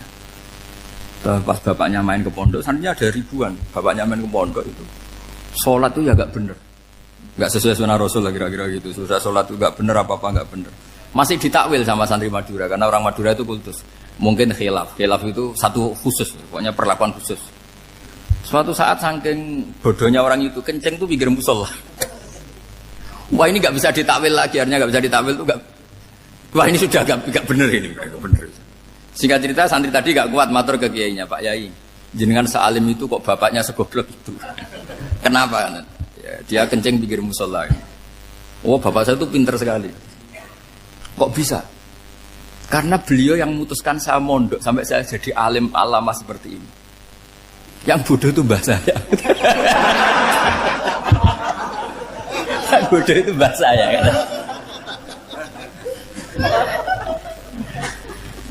Artinya gini, sekarang misalnya Anda dekan, atau Anda rektor, atau Anda profesor, atau Anda kiai top, mubalek kondang. Anda mubalek kondang terus punya anak, gobloknya bukan main. Atau apalagi anaknya ketangkep KPK. Yang satu anaknya orang bodoh jadi dekan. Kalau kompetisi ini pinter mana coba? Ada ahli metodologi, tapi anaknya itu terlibat narkoba. Yang ini petani utun, anaknya dekan. Kira-kira kalau dikompetisikan pinter mana? Anaknya pinter petani tadi gitu. Yang ketika petani kamu vonis bodoh gitu. Tapi siapa tahu kalau ini menyimpan calon. Paham ya? Kita tidak pernah tahu. Makanya Quran selalu ngajari dalam ilmu sosial itu wa in adri la'allahu fitnatul lakum wa mata'un ila. Di dalam ilmu sosial itu kita harus jawab tidak tahu. Karena mudah. Makanya saya tadi pagi ngaji di direktorat saya bilang, saya pernah diprotes orang, Gus kamu udah jelas 01 atau 02. Ya saya jawab gitu. Manusia itu makhluk yang paling gak jelas gitu. Sekarang soleh suatu saat bisa saja gak soleh. Yang sedang gak soleh suatu saat soleh. Sesuatu yang mungkin rubah kok kamu fanatik itu gimana? Nalarnya itu gimana? Coba kita tahu dulu Wahsy itu pembunuh Hamzah, akhirnya mati mukmin ya enggak? Padahal orang yang sangat dibenci Rasulullah karena membunuh Sayyid siapa? Hamzah. Sa'labah yang tukang itikaf di masjid akhirnya su'ul Fatimah. Kita tidak pernah. Nah kalau nggak pernah tahu ya tidak usah terlalu fanatik biasa saja. Kayak jenengan seneng saya itu ya saya tidak tahu sampai kapan ya. Saya seneng sampean sampai kapan ya. Tahu. Kayak suami istri itu. Pas nikah harmonis bulan madu sampai kapan bertanya. Yang jelas paling awet itu pasangan jelek itu pasti nggak awet. Makanya jadi guyonan. Pasangan itu jangan baik-baik gak awet. Kalau jelek itu awet. Ternyata maksudnya cantik sama ganteng itu suatu saat pasti jadi jelek. Yang jelek sama jelek pasti jelek terus. Makanya jadi guyon aja. Kalau pasangan jelek itu awet katanya. Tapi kalau pasangan baik, ternyata baik wajahnya itu pasti gak awet. Suatu saat pasti jelek. Tapi yang jelek awet. Karena mulai dulu ya jelek sampai itu. Awet jeleknya maksudnya bukan. Ya jelas ya, jadi saya mohon sekali ini ilmu. Sampai ndak urusan, ini bukan urusan cocok ndak cocok, tapi ilmu. Ilmu harus kita dengar bahwa syariatnya para nabi itu yang sifatnya furu'iyah, tidak usuliyah, tidak tauhid itu potensi rubah. Sehingga mengkaji nasah mansuh itu satu keharusan seorang ulama. Makanya setiap ada syariat nabi, hal hadis syariah mu'abbadah amla, mansukhah amla. Karena potensi itu tinggi. Kita tahu dulu semua nabi sholat menghadap apa? Baitul Maqdis. Era Rasulullah dipindah ke Ka'bah. Tapi kalau kamu katakan total Baitul Maqdis ya tidak juga. Nabi Ibrahim mulai dulu madhabnya ke Ka'bah. Tapi kalau Nabi Musa ke Baitul Maqdis. Terus kamu bilang ini 01, 02 ya memang syariat jadi sesuatu yang furu'iyah. Nah, kenapa ini furu'iyah? Jawabannya sederhana. Ketika seseorang menghadap Ka'bah itu menghadap batu apa menghadap Allah? Allah. Ketika menghadap Baitul Maqdis hakikatnya menghadap Allah apa menghadap Baitul Maqdis? Allah. Maka menghadap Ka'bah itu sebenarnya masalah furu'iyah. Yang masalah usuliyah adalah inni wajjahtu wajhiya lilladzi fataras samawati wal ardh. Yang permanen adalah menghadap Allah Subhanahu wa taala. Cuma secara prosedur syariatnya secara zahir menghadap Ka'bah. Maka potensi rubah karena ternyata itu furu'iyah. Untuk kiblatnya itu furu'iyah.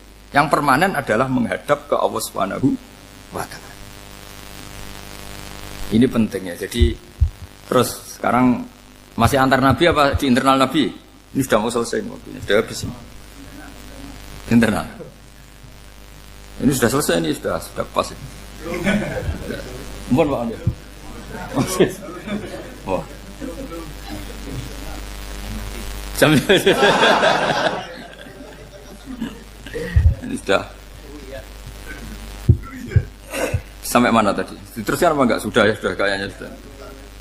Biar kelihatan cerdas terus. Sekali pertemuan sudah pinter gitu. Berapa? Setengah jam sudah pinter gitu. Yang internal nabi apa antar nabi? Internal ya, sudah sekarang ke internal. Kalau internal lebih banyak lagi contohnya. Yang masyhur tentu masalah Baitul Maqdis. Dulu Rasulullah pernah sholat menghadap Baitul Maqdis 16 bulan. Berapa? 16 bulan. Kila 17. Pokoknya khilafnya hanya 16 dan 17. Kalau ada bilang 10 bulan berarti gak pernah ngaji. Khilafnya, karena khilafnya itu hanya 17 sama 16. Akhirnya sama Allah diminta, disuruh menghadap ke Ka'bah. Saya ulang lagi, itu tetap masalah antar nabi sebetulnya. Begini, makom itu kalau dalam bahasa Arab bukan kuburan. Kalau di Indonesia kan makomnya Sunan Bonang itu kan kuburan. Kalau makom dalam bahasa Arab itu sesuatu yang pernah dipakai singgah, itu namanya apa? Makom. Lalu Rasulullah itu pertama di Medina itu madhep Baitul Maqdis itu 16 bulan. Orang Yahudi senangnya bukan main. Sampai mereka bilang gini, Muhammad tuh gaya-gaya nantok punya agama baru, tapi kiblatnya ikut kita. Baguslah anak itu katanya, masih tahu diri katanya. Bagus katanya itu masih tahu diri. Jadi senangnya bukan main orang Yahudi. Karena kiblatnya Muhammad sama dengan mereka. Ya tentu mereka jangkar Muhammad, bukan Sayyidina Muhammad atau Rasul Muhammad, karena mereka masih gak iman. Nabi itu ya agak tersiksa karena beliau secara gen turunan Nabi Ibrahim dan kiblatnya Ibrahim itu Ka'bah. Agak tersiksa tapi sami'na wa ata'na tetap madhab ke Baitul Maqdis berapa? 16 bulan. Suatu saat Nabi Muhammad itu disuruh madhab Ka'bah. Ini dengerin. Akhirnya madhab ke Ka'bah. Apa yang terjadi? Orang Yahudi komentar gini, Muhammad itu gimana? Dia di perantauan, rindu sama keluarganya. Terus rindunya itu diaplikasikan jadi perilaku agama. Jadi dia madhab Ka'bah, dianggap kangen. Kayak saya kan orang Rembang. Rembang itu apanya Jogja? Timurnya apa? Enggak, Jakarta itu mana Jakarta itu? Barat sana ya. Ibaratnya saya orang Jakarta, terus merantau di Jogja. Dulu kiblatnya itu menghadap ke timur. Terus ketika madhab ke barat, kata sampean, wah itu padunya kangen apa? Keluarga. Itu kurang ajar orang Yahudi. Jadi orang Yahudi itu memang paling pinter bully. Makanya kalau sampean tukang bully itu ya agak-agak, ya enggak. Saya tidak ngomong agak ya, pokoknya agak-agak. Ya. Pinter bully orang Yahudi. Makanya nggak ada orang debat sepinter orang Yahudi. Yang bisa ngalahkan hanya Tuhan itu. Orang Yahudi yang bisa ngalahkan hanya Tuhan. Lalu Sayyidina Ali orang paling terkenal cerdas. Itu kalau sama orang Yahudi itu pusing. Karena ya apa logikanya itu? Saya beri sekian contoh. Ada orang Yahudi tanya gini, Muhammad, kalau kambing mati itu yang bunuh siapa? Ya Allah, mati langsung itu. Agama kamu itu aneh, Mak. Yang langsung sentuhan Allah haram, tapi yang lewat tangan-tangan jahil manusia malah halal. Harusnya itu yang halal kan orisinil, langsung Allah yang mundur. Jadi utaknya itu aneh, dari cara berpikir itu aneh. Nah cara sampean ini kan, nak halal pangan kue. Tapi Nabi kan nggak boleh bertutur kata kasar gitu. Kalau yang jadi Nabi saya untalan ngono kan gitu. Tapi Nabi kan nggak boleh kasar. Jadi Nabi itu problem karena nggak boleh apa? Kasar. Kalau kita kan gampang, wis nak halal untalan kan selesai, Pak. Tapi Nabi nggak boleh kasar gitu. Jadi enak jadi nggak Nabi, ya sampean itu kan enak. Mau keliru ya pantas, mau apa saja pantas. Karena kan nggak panutan. Kalau Nabi nggak bisa. Meluruskan kebenaran itu harus tetap sesuai akhlak. Ya jadi agak kerepotan. Makanya punya Umar alhamdulillah ada yang nggak perlu aturan gitu. Jadi enak. Jadi ya itu memang aturannya harus itu. Coba Nabi itu perang tapi nggak boleh bunuh. Kayak apa susahnya? Beliau jadi sasaran tembak tapi nggak boleh bunuh. Kalau sahabat kan enak, duel, relax, santai, bisa tarung. Kalau Nabi nggak boleh. Makanya Nabi meskipun ikut perang terus nggak ada sejarah orang yang dibunuh. Ya hanya satu peristiwa itu pun dibaca orang kafir, ditangkis Nabi, pedangnya kembali ke dia mati. Tapi nggak ada yang Nabi. Karena Nabi kalau pembunuh nanti itu terus kayak pendekar kan susah juga punya Nabi kok. Habis perang misalnya Nabi tanya, Muhammad habis serang berapa? 1000. Ya repot juga punya Nabi mantan apa? Membunuh meskipun yang dibunuh orang kafir, tapi kan kayak apa ya? Fitrah manusia itu akan menolak kepemimpinan orang yang gitulah pokoknya nggak bisa diterangkan itu. Makanya Nabi itu nggak pernah bunuh meskipun kayak apa musuhnya tapi nggak pernah bunuh. Untungnya di sekeliling orang-orang yang tadi. Jangan bilang itu suka bunuh ya, pokoknya perang gitu ya. Perang dengan bunuh itu beda loh. Kalau perang itu fair apa? Fair. Sampai mana tadi? Nabi Ibrahim ya tadi. Makom tadi saya ulang lagi. Nabi Muhammad menghadap ke Baitul Maqdis itu hanya Allah nuruti. Ini loh Nabi betul. tahu betul bahwa di antara syariat adalah Baitul Maqdis karena semua nabi pernah berkiblat Baitul Maqdis. Tapi nabi ketika menghadap ke Ka'bah, nabi juga dibilangin sama Allah. Ini loh syariat yang benar karena Ka'bah juga kiblat sing a'taku, lebih tua ketimbang Baitul Maqdis. Maka disebut Ka'bah Atiqah. Ilal Baitil Atiq. Kalau Quran bahasakan Ka'bah apa? Wal yatawafu bil Baitil Atiq. Atiq itu tua sekali. Ya sudah. Ketika berstatus tua itu orang Yahudi seneng, mergo roh kelirune Muhammad. Mereka nantang, Muhammad ayo debat terbuka. Nabi rawuh. Bagaimana Anda bilang Ka'bah itu kiblat tertua? Wong Ka'bah itu pertama yang menghadap sana itu ya kamu. Semua nabi menghadapnya ke Baitul Maqdis. Terus Nabi Muhammad mulai berargumentasi ilmiah tadi. Enggak, Ka'bah itu kiblatnya Ibrahim. Jadi Ibrahim dulu itu yang mulai dulu kiblatnya itu di Ka'bah. Terus orang itu tanya, buktinya apa? Terus dijawab, fihi ayatum bayinatum maqam Ibrahim. Ternyata di situ ada jejak kakinya Nabi Ibrahim, yaitu batu yang diinjak beliau ketika bangun Ka'bah. Itu argumentasi ilmiah. Lah barang orang Yahudi kehilangan ilmu, itu gobloknya orang Yahudi. Makanya yang bisa mengalahkan Yahudi hanya Allah Subhanahu wa taala. Luang Ibrahim saja golongan kita, pengikut kita. Ibrahim itu pengikut Yahudi. Wah, itu Nabi mulai senyum-senyum, mulai tertawa-tawa. Wah, itu goblok, orang terdidik. Karena itu ibaratnya kayak kamu bilang Soekarno itu pengagum Puan Maharani. Kira-kira seperti itu. Soekarno itu pengikut Puan. Karena Yahuda itu Yahuda bin Yakub bin Ishak bin Ibrahim. Saya ulang lagi ya, nasabnya Yahudi ya Pak. Yahuda bin Yakub bin Ishak bin Ibrahim. Jadi Ibrahim itu mbah keempat dari Yahuda. Tapi karena mereka kalah debat, Ibrahim itu pengikut Yahudi. Itu sama dengan bilang apa? Soekarno itu pengikut Puan Maharani. Itu kan jadi aneh. Atau Gus Dur pengikut Mbak Yeni. Atau Basim Asari pengikut Mbak Yeni. Itu kan aneh. Wah, akhirnya sama Allah diingatkan. Makanya ada ayat ha antum haula hajatum fi malakum bi ilm falimatu hajuna fi ma laysa lakum bi ilm. Perjanjian debat ini semuanya harus ilmiah. Tapi kenapa perdebatan Anda malah ndak ilmiah? Karena orang Yahudi iftadohu, malu semua. Wah, semuanya Muhammad itu satu-satunya kekalahan orang Yahudi. Tapi ayat-ayat seperti ini itu enggak populer. Ayat ha antum haula'i hajastum fi malakum bi ilm falimatu hajuna fi ma laysa lakum bi. Jadi Islam, betapa hebatnya Islam. Kalau debat harus ilmiah. Dan Kanjeng Nabi menantang, ini perjanjian kita debat ini ilmiah. Kenapa sekarang jadi tidak ilmiah? Yaitu kamu mengatakan Ibrahim itu pengikut Yahudi, padahal Ibrahim dengan Yahudi itu dulu Ibrahim. Bukan ya, mat kalah mat, tapi tetap ra Islam. Tapi nah, makanya terus Ka'bah dibuktikan ketuaannya lewat apa? Fihi ayatum bayinatum maqamu Ibrahim. Itu bukan makom kuburan. Karena makamnya Nabi Ibrahim tetap Hebron, temudi Palestina. Kira-kira itu Palestina. Jare Israel yo ning Israel, mbah menang di. Jare ning Israel yo ning Israel, jare Palestina ning. Saya pernah ziarah ke sana di Hebron. Di makamnya Nabi siapa? Ibrahim. Jadi jelas ya. Jadi nasa mansuh itu ketentuan yang dikehendaki Allah Subhanahu wa taala untuk menguji loyalitas manusia, menanggalkan semua akalnya. Makanya saya mohon sekali siapapun yang ngaji saya dimanapun, sekali-kali manusia itu harus menanggalkan akalnya. Sekali Anda pakai akal, maka Anda akan ingkar dengan nasa mansuh. Nasa mansuh itu hukum yang direvisi, yang dibatalkan. Makanya orang Yahudi lagi-lagi pinternya orang Yahudi, merovokasi orang-orang yang Islamnya belum kuat, diprovokasi gini.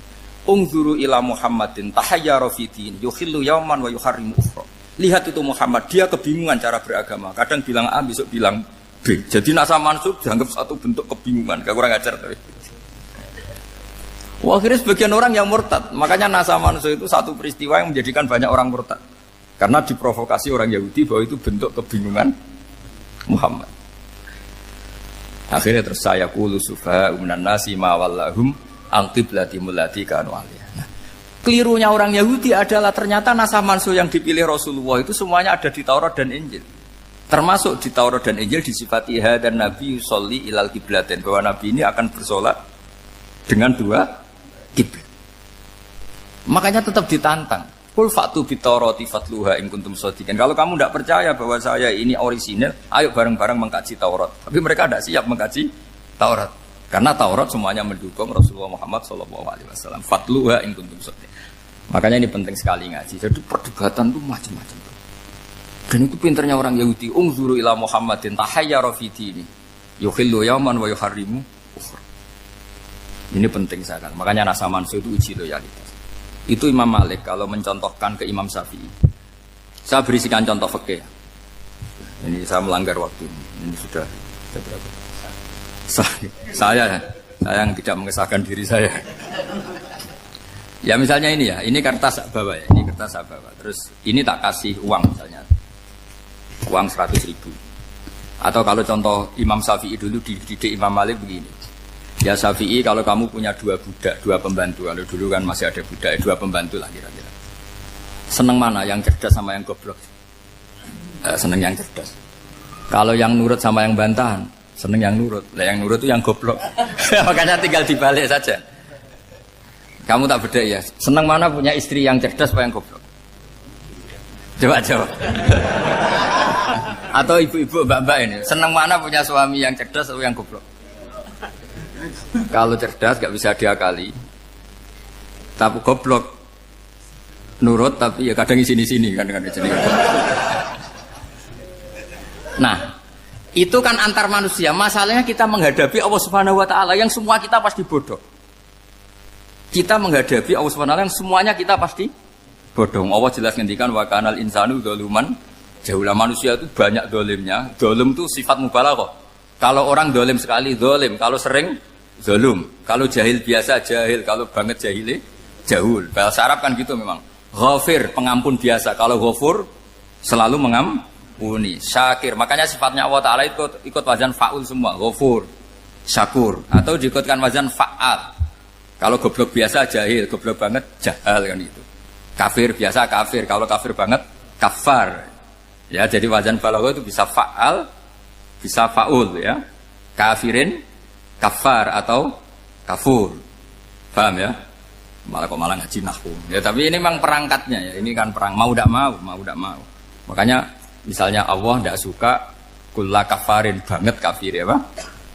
Paham ya? Kulla khawanin banget khianate. Kalau khain khianat biasa, kalau khawan sering khianat.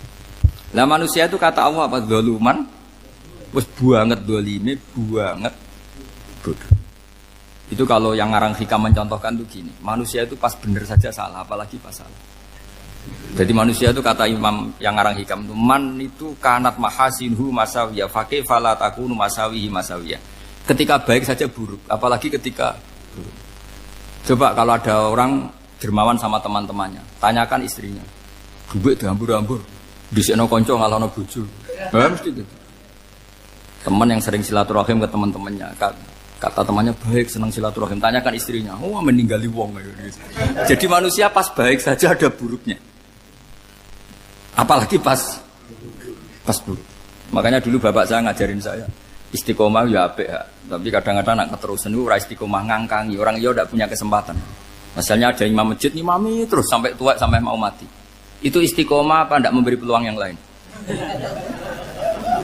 Tidak jawab aja.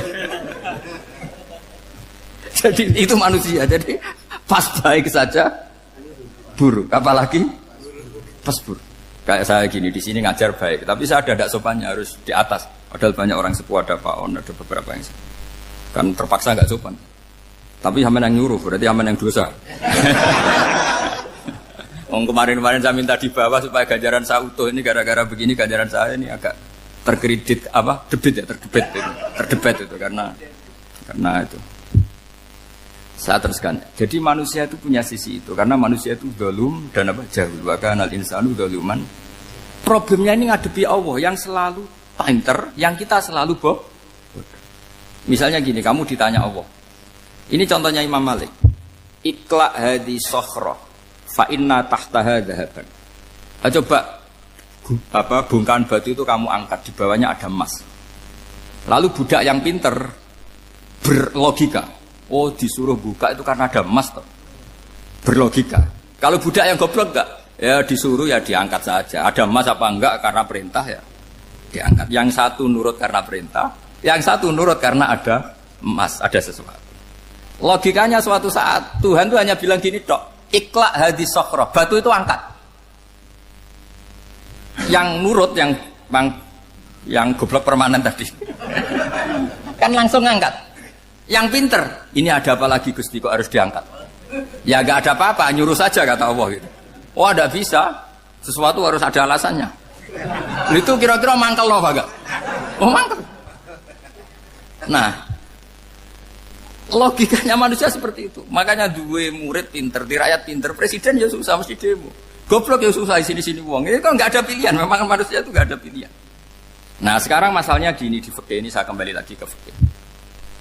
Pertanyaannya secara fikih begini. Misalnya iddah. Iddah itu seorang perempuan ditinggal mati suaminya atau ditinggal atau cerai. Itu kan ada namanya apa? Iddah. Iddah itu memastikan apa tujuannya? Memastikan rahim itu steril dari mani atau sperma zaut awal. Supaya nanti kalau dinikah orang lain tidak terjadi ikhtilatul nasab. Oke, berarti iddah kita beri argumentasi secara ilmiah li baro'atir rohmi. Jadi misalnya Zaid menceraikan istrinya Sri dalam keadaan masih bisa haid. Iddahnya 3 kali masa suci. Wal mutallaqatu yatarabbasna bi anfusina salasata quru. Lalu karena secara teori medis kalau haid berarti bukti tidak hamil. Apalagi kalau haidnya terulang-ulang sampai 3 kali pasti tidak hamil. Jika kalau nanti dinikahi orang lain pasti kalau ada anak ya anaknya zaud sani atau zaud kedua. Berarti alasan iddah li baro'atir rohmi. Oke, kita sok pinter, sok bijak.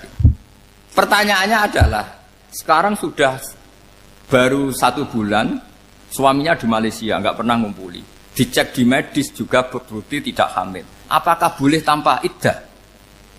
Semua ulama mengatakan tidak boleh. Tapi ini kan rahimnya jelas bersih. Ya karena iddah itu nuruti perintah pangeran. Pokoknya tetap iddah. 3 kali masa suci. 3 kali masa suci atau masa haid. Itu ada perdebatan ulama. Tapi kan ini terbukti bersih Gus. Meskipun terbukti bersih kata Allah harus iddah 3 bulan atau berapa? Kira-kira 3 bulan 4 bulan ya tetap harus iddah. Kowe milih mana? Sok pinter. Gusti, berhubung ini. Pangeran mbok terangno gitu.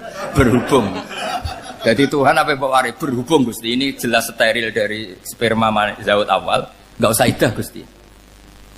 Sama aja kamu disuruh majikan kamu ikla hadis safra. Berhubung enggak ada apa-apa, enggak usah ya. Kira-kira mangkel nonda budak yang seperti itu. Mangkel.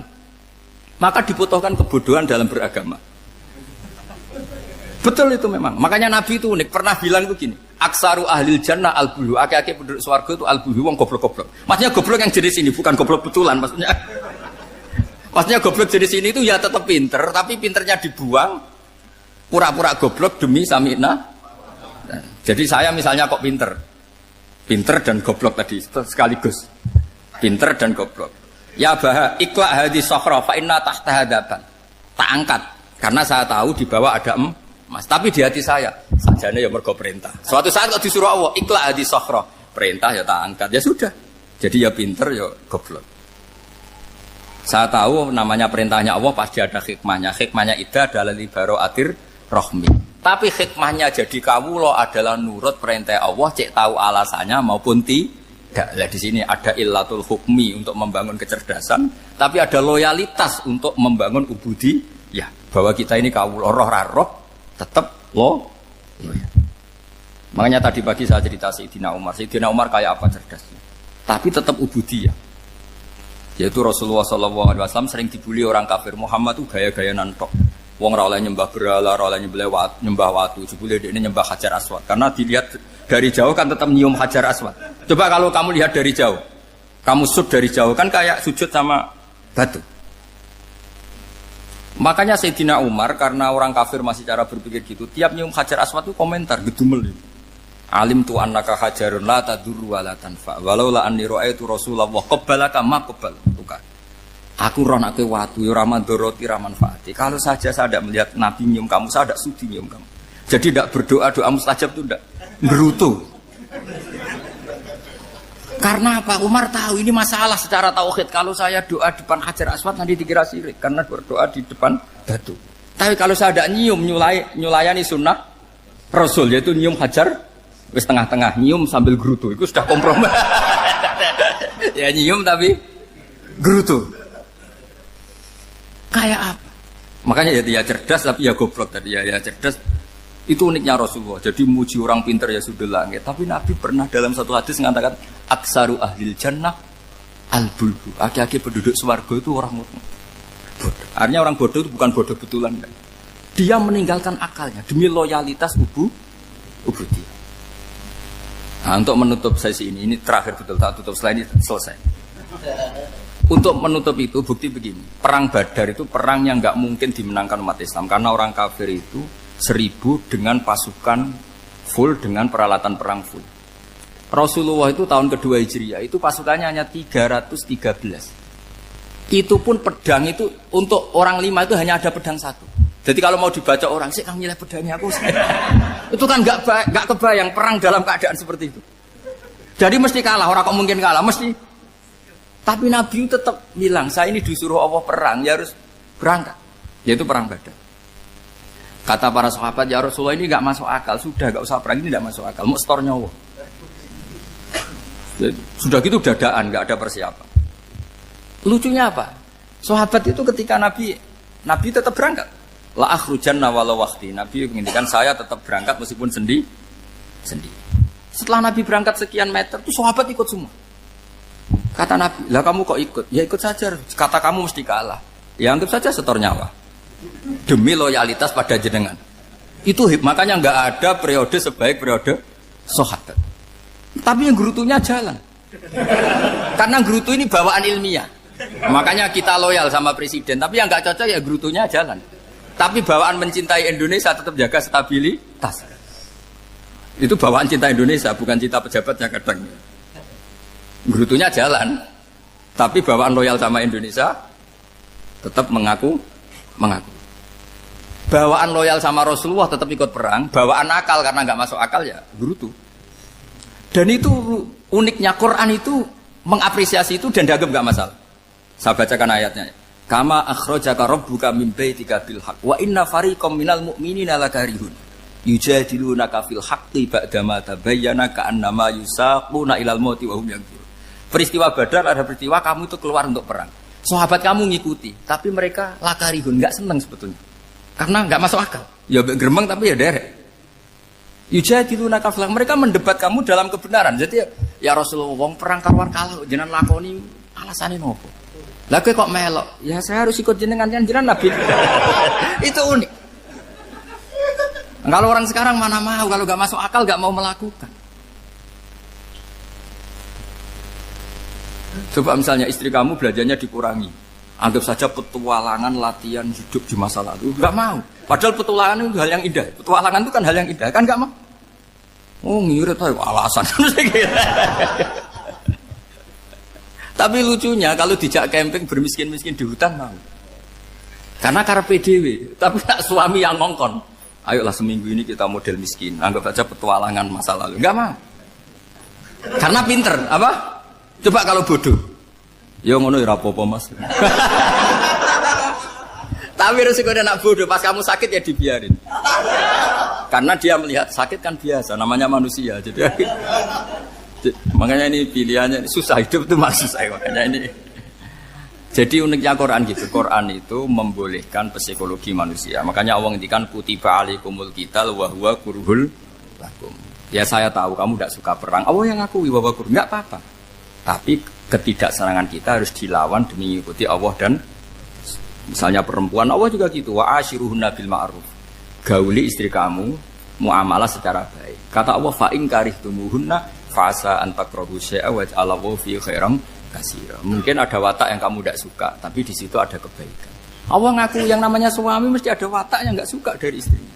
Juga sebaliknya lebih banyak lagi yang suami istri kamu enggak suka watak kamu. Juga enggak suka hidung kamu, wajah kamu banyak lah yang enggak disuka. Tapi demi kestabilan negara suami istri ini, mereka loyal, justru itu bagus. Maka jagalah ilmu, juga jagalah loyalitas. Itu yang perlu saya utarakan. Jadi makanya agama ini dibangun dua. Satu kecerdasan hikmah, yaitu ya al-hukmu ya duru ma'ilati wujudan wa adalan. Tapi juga ada ubudiyah, bahwa agama ini milik Allah. Maka sami'na wa adalan. Karena begini logikanya, saya ulang lagi masalah batu. Iqla hadis sokhro fa inna tahta hadaban. Terus saya angkat. Pembantu saya ngangkat. Dia saya gaji atas nama apa? Nurut kan? Atas nama menemukan emas apa atas nama nurut? Nurut karena emas itu juga penemuan saya, milik saya. Ngangkat batu yang nggak ada emasnya juga atas nama nurut. Jadi rapot yang saya berikan ke pembantu saya itu tentang nurut dan tidak nurut. Saya kan tidak peduli dengan cerdas dan tidak cerdas. Itu kan tidak sesuatu yang menguntungkan saya. Nah Allah juga gitu. Kecerdasan kamu, pinter kamu itu tidak menguntungkan Allah Subhanahu wa Ta'ala. Karena Allah itu tidak butuh pinter kamu, cerdas kamu. Allah hanya butuh mental ubudiyah kamu. Makanya Allah mensifati nabinya hanya subhanalladzi asra bi abdihi. Karena status tertinggi manusia adalah sifat kehambaan. Makanya ya Tuhan nafsul mutmainnah irji'i ila rabbiki radiyatan mardiyah fadkhuli fi ibadi. Berstatuslah sebagai hamba baru wadkhuli jannah. Nah kalau kamu berstatus hamba ya harus baik, gak usah kalian bantah. Coba kalau kamu rasional, ya Allah kenapa bikin surga nanti-nanti? Engkau kan bikin sekarang, ngapain repot-repot nanti? Jadi kacau semua agama. Makanya yang perlu didahulukan adalah status ya Tuhan nafsul mutmainnah irji'i ila rabbiki radiyatan mardiyah fadkhuli fi ibadi. Masuklah berstatus sebagai hamba saya. Khasnya hamba tadi ya cerdas karena semua yang diperintahkan Allah pasti ada hikmahnya. Tapi kecerdasan ini kadang kita tinggalkan demi loyalitas ubudiyah. Terus ngoten mawon kula ngapunten ingkang kathah mugi-mugi niki barokah. Assalamualaikum warahmatullahi wabarakatuh.